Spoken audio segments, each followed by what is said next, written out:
Qual é a nossa alguma coisa de hoje? A história da princesa Anne. E aí, qual é a nossa alguma coisa de hoje? Olá, amigos do inglês. Gente, professor é assim, professor ensina e recapitula. Você acha que você tem dificuldade para inglês? Repita comigo. Eu tinha dificuldade para inglês. Inglês ou alguma coisa. Olá, amigos do inglês! Professor José Luiz hoje com vocês aqui trazendo uma dica muito legal para que vocês não mais cometam um erro que é muito frequente entre os alunos brasileiros. Mas antes de eu falar desse erro, deixa eu contar para vocês a história de uma princesa chamada Anne.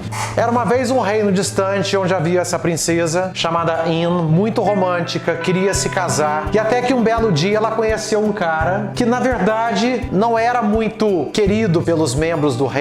O nome dele é Have. Esse cara era um cara muito solitário, um cara que não gostava de companhia, mas a princesa Anne, carente, querendo um marido, ela insistiu, fez tudo o que ela podia para se casar com esse cara, para convencê-lo a casar com ela, até que um belo dia os dois resolveram se casar e eles tiveram como resultado uma cria chamada Have. E essa criatura, ela realmente foi rejeitada por todo o reino, ninguém queria saber dessa criatura e vocês obviamente veem que é um casamento que não ia dar muito certo, né? Porque esse cara não queria companhia, mas ela insistiu, se casaram e tiveram essa cruz aqui chamada Have, que o reino resolveu então abominar como uma coisa horrorosa. Depois de algum tempo, a nossa princesa solitária resolveu partir em busca de um novo amor e a sorte resolveu bater em sua porta. Ela conheceu um outro cara chamado Dare to Be, que dessa vez é um cara que foi adorado pelo reino inteiro. Eles se casaram e tiveram uma linda criatura, um lindo filho chamado Enderby. Esse filho Enderby, por sua vez, era amado por todo o reino, foi amado e aceito por todas as pessoas e fez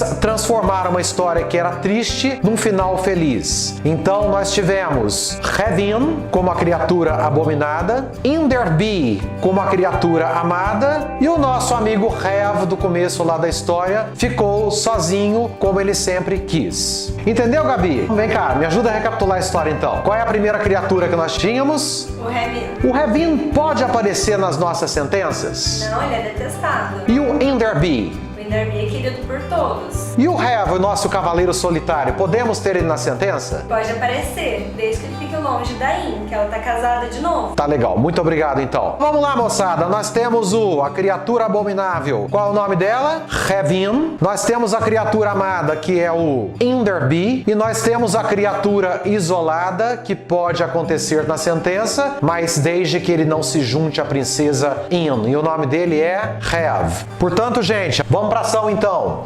Sentença número 1. In São Paulo, there are a lot of restaurants. Olha aqui, eu tenho in e tenho there be. Lembra que o in there be é muito bem-vindo? In there be. A sentença está correta. Segunda, Rio de Janeiro, there are beautiful beaches. Eu tenho there be aqui, mas não tenho in. Então a sentença não está correta. In Brasil, has carnival and samba. Eu tenho have junto com in. Lembra que eu não posso? Tem que separar os dois. Então eu falo Brasil has carnival and samba. In October, there is Oktoberfest. Perfeito. Eu tenho in there be. The world has many problems. Perfeito, porque eu tenho have sendo usado sozinho. Portanto, amigos, essa história da princesa Anne, ela veio até vocês para que vocês não mais cometam esse erro, que esse erro já vem lá do português. O aluno em português ele fala: em São Paulo tem muitos carros. No Rio de Janeiro tem muitas praias, ou seja, no Rio de Janeiro tem. A pessoa em português mistura o em algum lugar tem, mas isso não é possível em inglês. Se você vai misturar o em e tem, vai ficar em São Paulo has, o que não é possível. Você não pode, lembra, juntar a princesa in com aquele elemento have. Você tem que falar in there be, ou seja, em São Paulo there is ou em São Paulo